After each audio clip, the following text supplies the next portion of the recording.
Shalom, selamat malam.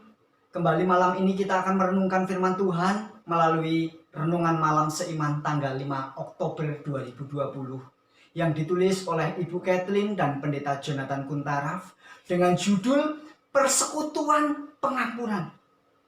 Kita tunduk kepala, kita satu dalam doa.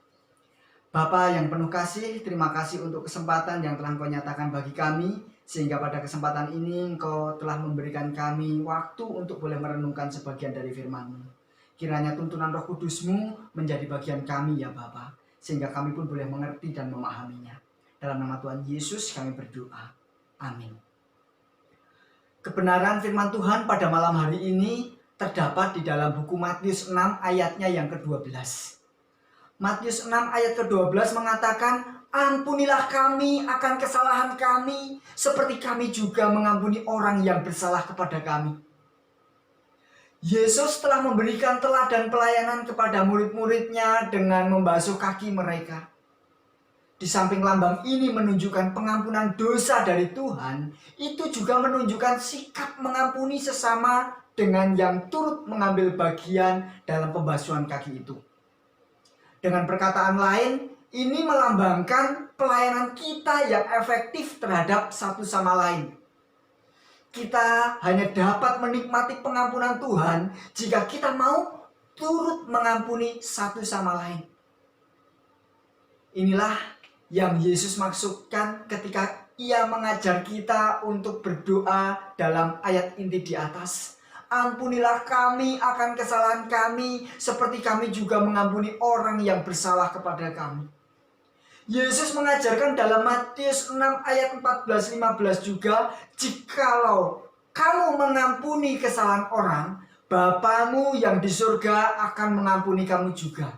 Tetapi jika kalau kamu tidak mengampuni orang, maka Bapamu juga tidak akan mengampuni kesalahanmu." Apakah ini berarti pengampunan itu bersyarat? Marilah kita lihat kembali perumpamaan yang Yesus berikan dalam Matius 18 ayat 24-35. Mengenai seorang yang berutang 10.000 talenta dan memohon agar ia diampuni.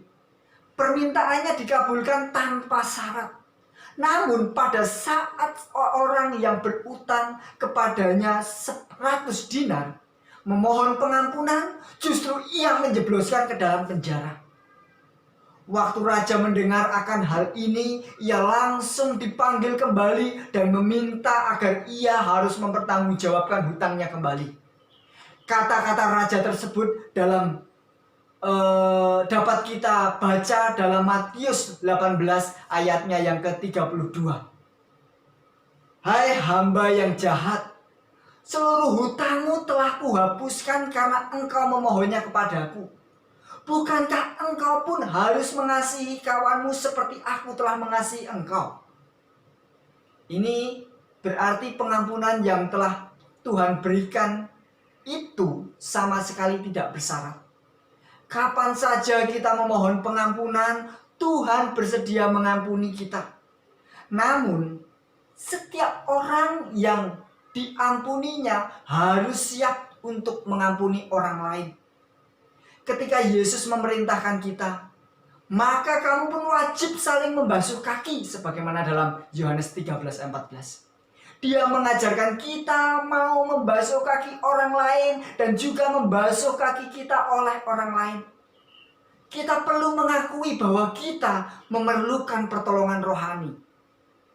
Yesus mengajarkan kita untuk saling mengampuni satu sama lain.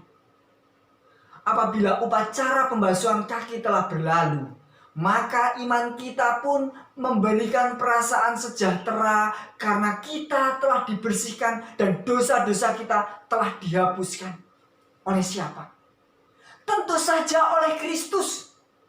Akan tetapi kawan kita seiman yang melayani kita juga melambangkan pelayanan Kristus, sehingga persekutuan ini menjadi persekutuan untuk saling mengampuni satu sama lain. Kiranya kita semua boleh merasakan berkat pengampunan satu sama lain pada setiap upacara pembasuhan kaki yang kita lakukan sebelum upacara perjamuan kudus. Kita tunduk kepala, kita satu dalam doa. Bapa, terima kasih untuk firman yang boleh kami dengar, firman yang boleh kami renungkan. Kiranya apa yang telah kami dengar, kami renungkan, Engkau boleh materaikan di dalam hati dan pikiran kami. Sehingga kami pun Engkau berikan kuasa untuk kami boleh menghidupkannya. Terima kasih Bapa, di dalam nama Tuhan Yesus kami berdoa. Amin.